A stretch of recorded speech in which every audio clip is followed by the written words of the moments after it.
कि सारा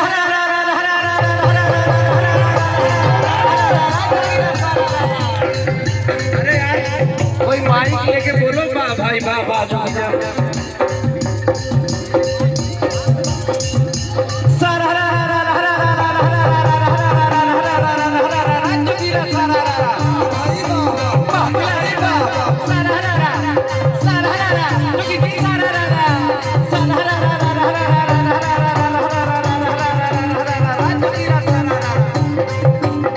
एक गली में आवाजाही एक गली में फुआरा हो एक गली में फुआरा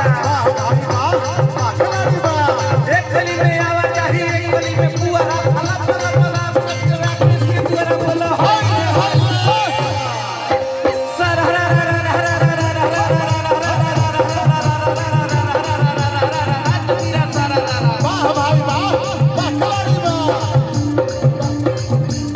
अरे भैया क्या हाल है।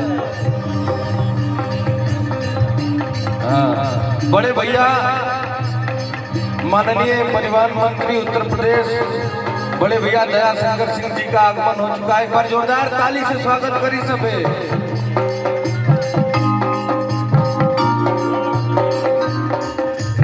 एक सेकेंड हमारे भाई कल्लू जी भी यहाँ आ गए हैं। बहुत सारे लोग हैं तो हम चाहते हैं होली है तो ना कल्लू जी से सुना लो ठीक ना आए कि सखी बूढ़ावा भता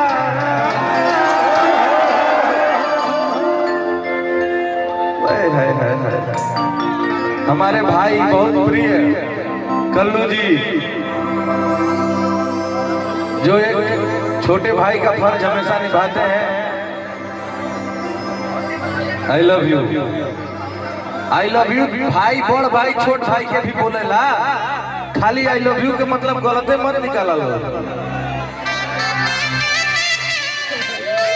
कि पुनिया लालेला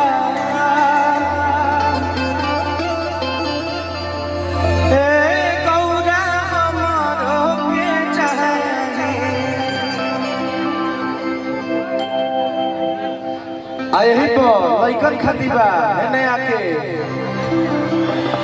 कि सखी बूढ़ावा भता रोज रोज से जिया के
भैया